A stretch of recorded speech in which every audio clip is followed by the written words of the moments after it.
Hai, Anda menyaksikan Sedang Viral bersama saya Gracia Bern. Teman-teman Liputan 6, setelah negosiasi panjang yang alot, Amerika Serikat atau AS dan Iran akhirnya menyepakati persyaratan untuk mengakhiri perang dan membuka kembali jalur perdagangan minyak dunia, yaitu Selat Hormuz. Nah, berita ini kemudian membawa angin segar bagi negara-negara dunia. Nota kesepahaman atau MOU antara Amerika Serikat dan Iran dijadwalkan akan ditandatangani pada tanggal 19 Juni di Resort Bergenstock, Swiss Tengah.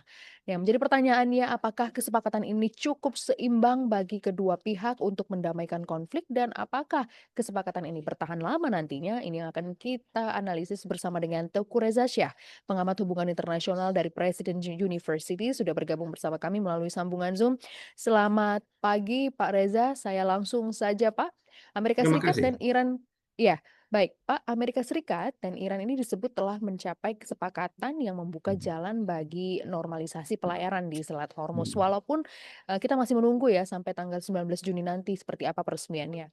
Namun menurut Anda seberapa besar arti kesepakatan ini bagi kedua pihak dan juga bagi kawasan Timur Tengah, bagi Iran sendiri, khususnya untuk keamanan energi dunia? Terima kasih. Saya pikir bagi semua pihak yang terlibat ya, Amerika Serikat, Iran, juga Israel, mereka mengalami yang namanya war fatigue ya. Fatigue ini kelelahan akibat perang.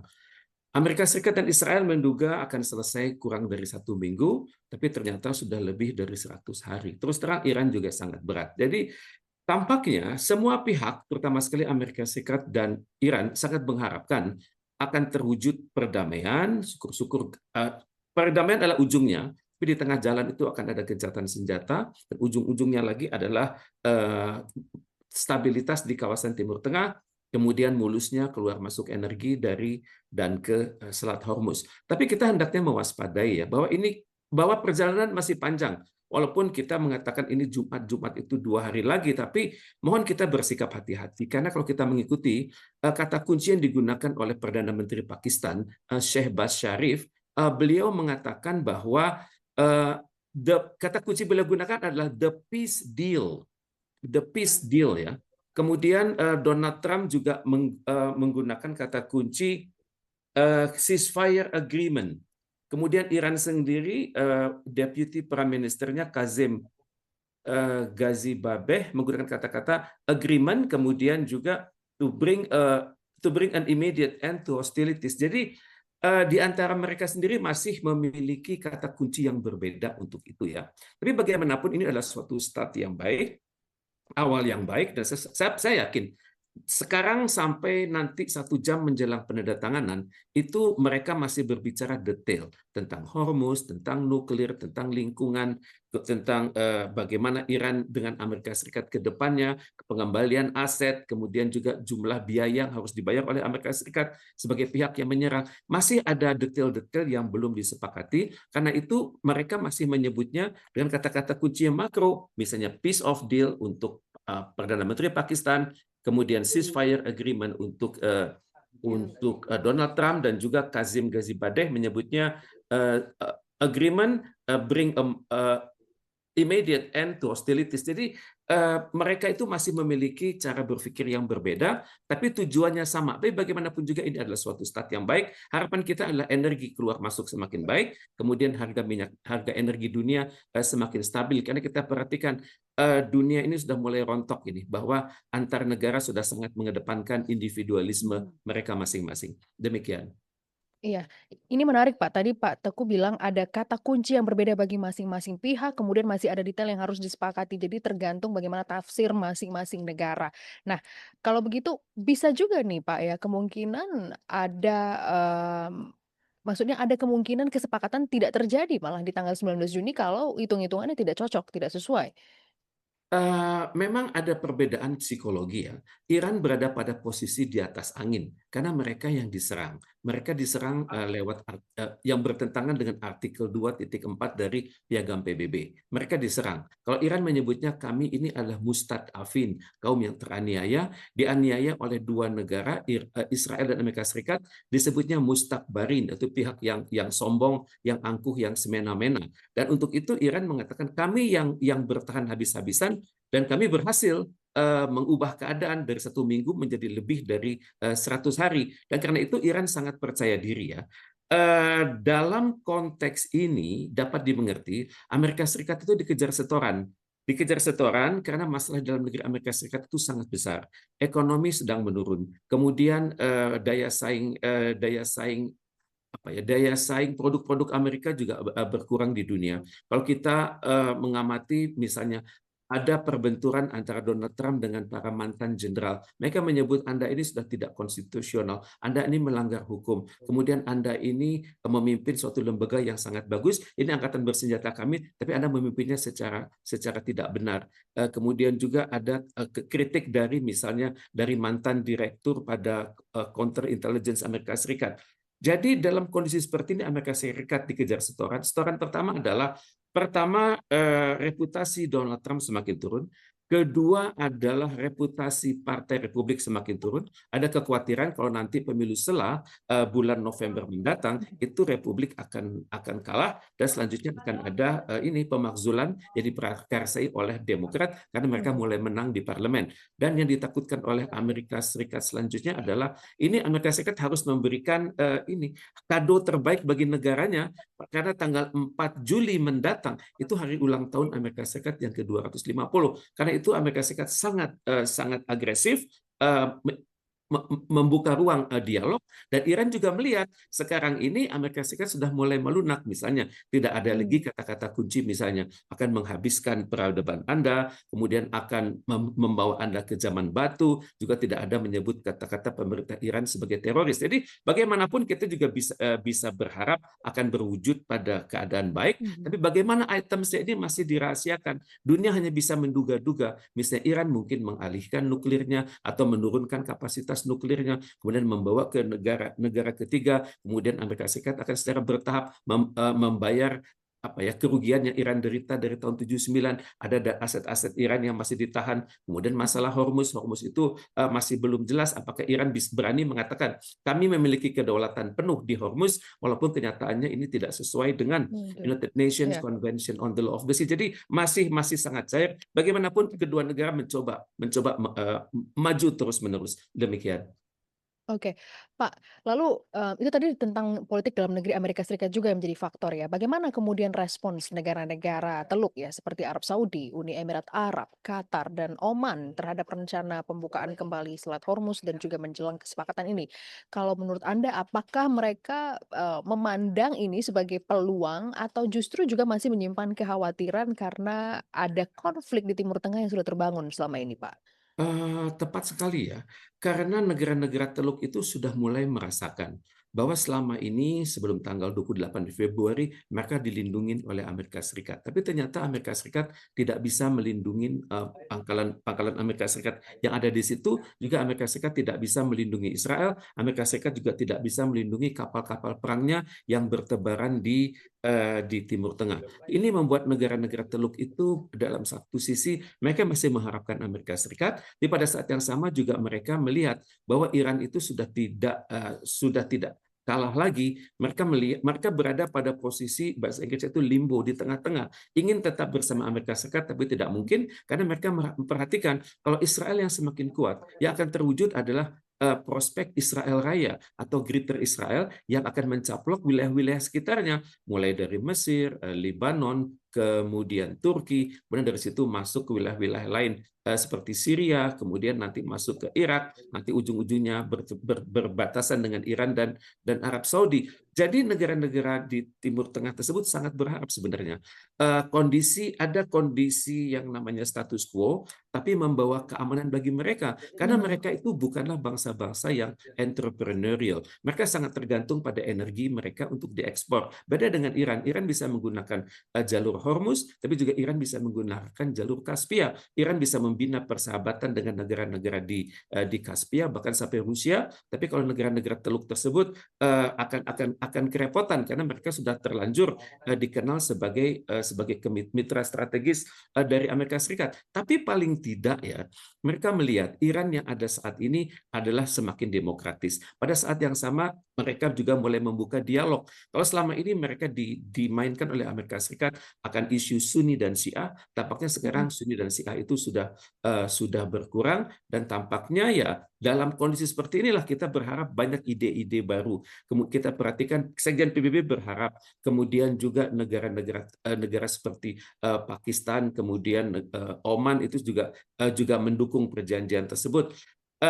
Di sini kita bisa melihat ada harapan ya, negara-negara lain seperti Indonesia di dalam Organisasi Konferensi Islam Indonesia Bersama, Insya. Gerakan Non-Blok Indonesia Bersama, Liga Arab, itu benar-benar memberikan jalan tengah begitu. Karena bagaimanapun keamanan itu adalah sesuatu hal yang sangat mewah di kawasan Timur Tengah. Benar, Kalau Pak. kita di ASEAN saat ini sudah sangat damai, sudah dari deklarasi Bangkok, akhirnya kita memiliki ASEAN Charter, kita nanti memiliki ASEAN Community, kemudian ada namanya ASEAN Political Security Community, ASEAN Economic Community, ASEAN Socio-Cultural Community. Semoga ya semangat ASEAN ini bisa dibawakan ke Timur Tengah sehingga Iya. mereka bisa fokus pada pembangunan dan kestabilan wilayah mereka sendiri.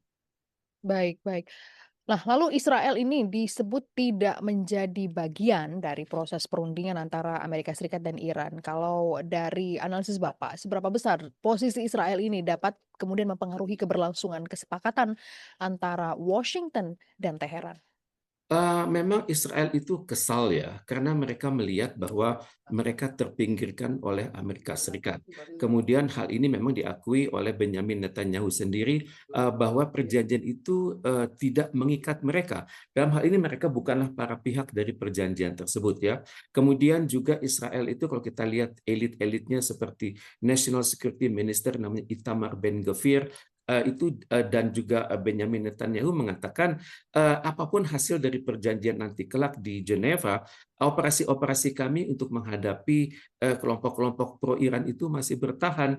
Mereka mengatakan tidak peduli mereka itu siapa, pokoknya kalau mereka termasuk 3H, H1 adalah Hamas, H2 adalah Hezbollah, H3 itu adalah Houthi, itu akan dihadapi secara kekerasan oleh Israel. Dan hal ini memang berpotensi membuat Iran gundah gulana, karena Iran mengatakan, kalaupun kita ingin perdamaian dengan Amerika Serikat, ciptakanlah dulu prakondisi. Anda harus bisa mengendalikan Israel, dan sehingga dengan demikian Israel itu tidak menggunakan masa-masa sepi ini untuk melakukan kekacauan, karena harus diakui Iran juga bertanggung jawab atas nasib dari Hezbollah, Houthi dan Ya. Hamas tersebut, karena bagi Iran kelompok-kelompok ini adalah kelompok-kelompok yang pro kemerdekaan, misalnya Hezbollah dan Hamas terutama sekali. Mereka bergerak di Gaza dan di Lebanon untuk mendukung kemerdekaan masyarakat Palestina, dan untuk itu pada saat yang sama juga Israel mengatakan saya tidak akan peduli dengan apa yang Anda katakan.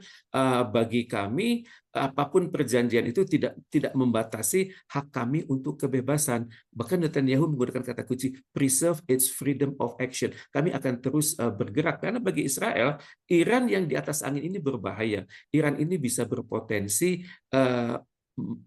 meniadakan ambisi Israel untuk sebuah Israel raya. Memang hanya Iran lah yang punya kemampuan itu. Dan untuk itu saya perhatikan Israel sudah memiliki track record bahwa kalau mereka ingin membuat kegaduhan, mereka terbiasa melakukan itu.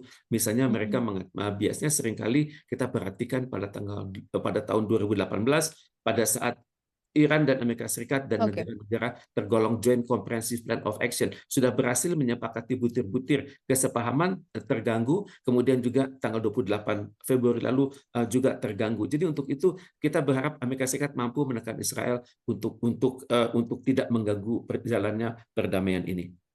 Oke, jadi masing-masing pihak juga saling mengetahui kebutuhan dan tidak mencampuri apa yang sudah dirundingkan begitu ya Pak ya, termasuk ini Betul. juga dari Israel. Nah, tapi salah satu tuntutan Iran dalam perundingan ini Pak adalah penghentian serangan Israel ke Lebanon. Baru-baru ini kita juga melihat Israel masih melancarkan serangan ke Lebanon Selatan ya.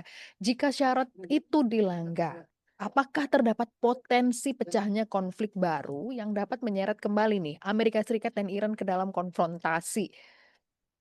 Ada kemungkinan ya, karena bagi Israel, perbatasan yang dia miliki itu harus dia pertahankan mati-matian.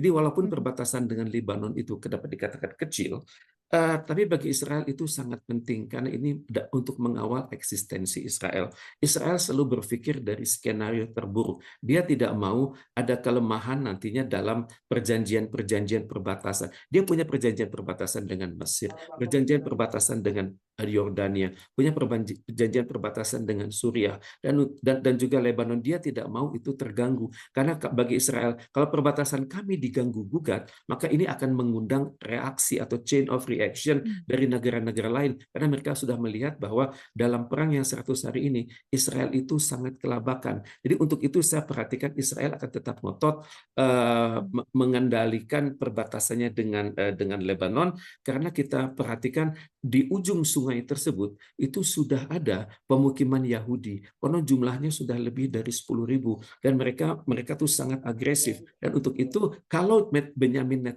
Netanyahu tidak bisa memenangkan masyarakat Yahudi yang masuk ke Lebanon tersebut, maka pada pemilu mendatang nasib dia itu akan di ujung tanduk. Maka dia akan dianggap tidak mampu mengendalikan situasi. Padahal pengendalian situasi inilah yang sangat dibutuhkan oleh Benyamin Netanyahu. Karena dengan demikian dia bisa mempertahankan diri pada saat pemilu mendatang dan juga dia dapat mempertahankan diri dari ancaman persidangan karena ada tuduhan-tuduhan korupsi atas dirinya. Karena itu sikap tegas dari Benyamin Netanyahu ini sangat dibutuhkan oleh Israel agar mereka tetap bisa bertahan dan kemungkinan besar ya mereka akan mengganggu juga jalannya perundingan ini sampai hari Jumat mendatang. Oke, Bapak, pertanyaan terakhir saya, Pak, untuk menutup diskusi kita, walaupun pertanyaan kita pasti masih sangat banyak ya untuk melihat bagaimana sebenarnya draft-draft ini, tapi ini dulu untuk hari ini, Pak. Jadi dengan faktor-faktor dari kepentingan Israel yang ada potensi akan tetap ngotot, kemudian kepentingan Amerika Serikat yang juga ingin punya taring begitu ya di dalam negerinya sendiri, dan juga tadi Iran yang sepertinya sedang di atas angin. Jadi menurut Bapak kesepakatan damai ini bisa terjamin atau terwujud dalam 2 hari ini ataukah ini hanya bersifat sementara saja untuk meredakan ketegangan yang sedang terjadi di kawasan? Untuk itu kita hendaknya realistik ya, bahwa mereka kemungkinan besar belum berbicara pada level detail daripada misalnya Mmm. instalasi nuklir Iran. Karena harus diakui, memindahkan sekian ratus kilo dari uranium itu memerlukan MOU yang tersendiri, memerlukan kerjasama tersendiri dengan International Atomic Energy Agency. Kemudian juga barangkali perihal Hormuz mungkin bisa dicari jalan tengah, di mana Amerika Serikat akan mundur dulu dari perairan internasional, barangkali sekitar 100 km dan tidak terlibat dalam aksi-aksi penangkapan, dan juga Iran sementara waktu mengatakan saya berdaulat sepenuhnya di Selat Hormuz, dan kalaupun itu ada tekanan dari United Nations Convention on the Law of the Sea, suasana sekarang ini masih belum aman bagi saya, maka untuk itu saya tetap akan mengandalkan kerjasama saya saja dengan Oman. Jadi kita belum bisa berbicara hal-hal yang detail. Tapi untuk maju ke depan, mungkin Amerika Serikat bisa membatalkan sanksi-sanksi yang selama ini digunakan, sanksi primer atas Iran dan juga sanksi sekunder atas negara-negara yang berhubungan dengan Iran. Kemudian juga Amerika Serikat bisa secara bertahap memberikan time frame atau langkah-langkah konkret berapa besar dana-dana Iran itu akan dikembalikan yang sejak tahun 79 itu tertanam di Amerika Serikat dan negara-negara Uni Eropa. Tapi juga pada saat ini saya perhatikan Iran akan luluh hatinya kalau Amerika Serikat mulai mengakui bahwa serangan dia tanggal 28 itu adalah tidak sah. Ya, untuk itu kan perlu dicarikan jalan tengah, Mhm. bahasa yang sangat baik, tidak mempermalukan Amerika Serikat, tapi tetap meninggikan harkat Iran sebagai bangsa yang sudah beradab, yang sudah berkepribadian sejak 4.000 tahun silam. Demikian. Oke, baik. Jadi kita tunggu saja di dalam 2 hari ke depan, tanggal 19 Juni, nota kesepahaman atau MOU yang seperti apa yang nanti akan dikeluarkan oleh dua pihak ini, karena masih banyak yang memang harus dibahas secara detail. Karena kalau kita lihat dari informasi yang beredar juga, masih ada time frame untuk membicarakan soal nuklir di dalam 60 hari atau 30 hari setelah perjanjian. Ini yang nanti menarik untuk kita lihat detailnya seperti apa ya, Pak, ya, MOU ini. Baik teman-teman, itu tadi wawancara kami bersama dengan Teguh Reza Shah, pengamat hubungan internasional dari Presiden University. Menarik sekali untuk membahas bagaimana prospek perdamaian di antara kedua pihak yang bertikai, Amerika Serikat dan Iran, dan dampaknya sangat besar bagi seluruh negara-negara di dunia karena dilewati jalurnya, yaitu jalur Selat Hormuz sebagai salah satu jalur perdagangan minyak dunia. Kita tunggu tanggal 19 Juni bagaimana akhirnya, apakah ada perdamaian di antara keduanya, seperti apa perdamaiannya. Jangan lupa saksikan selengkapnya hanya di channel YouTube Liputan Indonesia TV. Saya Gracia Ben, sampai jumpa.